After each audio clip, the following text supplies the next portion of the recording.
Open Google Sheets, sign into your Google account, and open the spreadsheet you want to edit. Then click **** View **** from the top menu. Hover over **** Freeze ****, and choose either ***1 column ****, 2 columns ****, or **** up to current column ****, depending on how many columns you need to stay visible. A grey freeze line will appear immediately, marking the boundary between the frozen area and the rest of your sheet. Once that line is in place, scroll horizontally across your worksheet, and you'll see those frozen columns stay locked on the left side no matter how far you scroll to the right. That's the core of it. You've successfully frozen columns in Google Sheets within about 10 seconds. Now, let's dig into why you'd want to do this and how to get the most out of it.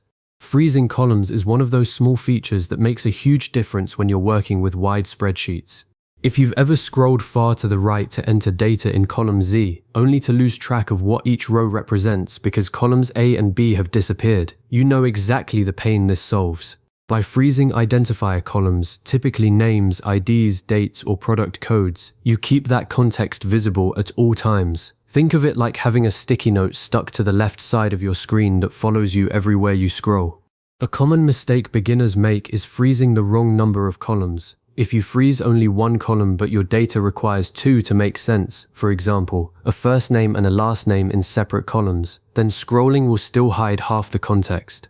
That's why Google Sheets gives you the option to freeze up to the current column. If your cursor is in column C, choosing up to current column will freeze columns A, B, and C together. It saves you from having to guess or experiment with the preset numbers. Always take a moment to look at your column headers first and decide exactly which columns are essential to keep visible.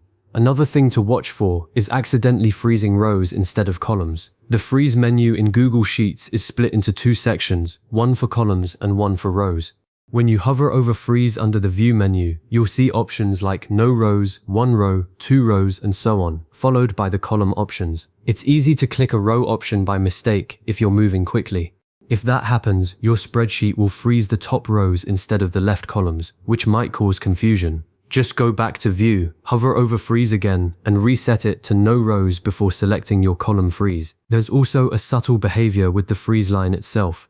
After you make your selection, a dark grey vertical line appears instantly between the frozen columns and the scrollable area. You can actually adjust this line manually by clicking and dragging it.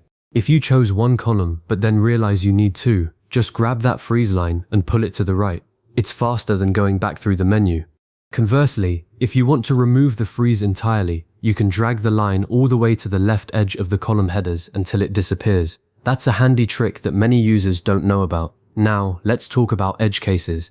If you're working on a shared spreadsheet, freezing columns only affects your view. It doesn't lock columns for other collaborators. Each person can set their own freeze preferences without interfering with anyone else's experience.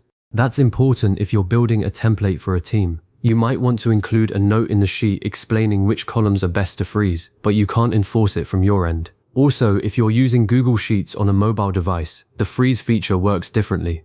On phones and tablets, you can't freeze columns from the view menu at all. Instead, you tap the column letter, tap the three-dot menu, and select freeze up to this column. It's less intuitive, so if you're coaching someone who uses Sheets primarily on mobile, let them know where to find that option.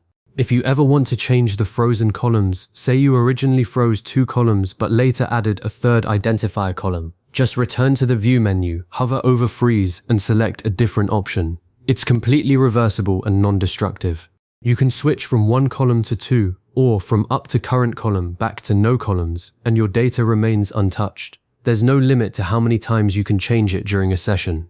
I've seen users who freeze and unfreeze columns multiple times while rearranging a spreadsheet layout, and that's perfectly fine. One last pro tip: freezing columns works beautifully alongside freezing rows. If you have a header row and identifier columns, you can freeze both.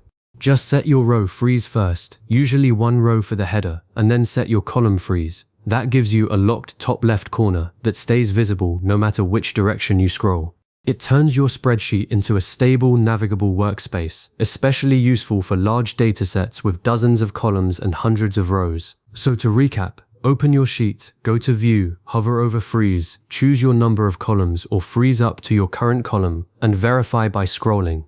You now have a far more manageable spreadsheet with your key context always in view. If you ever need to adjust, just revisit that same menu or drag the freeze line. Feel free to save or bookmark this video so you can come back to these steps whenever you're setting up a new sheet. Thanks for watching and happy spreadsheeting.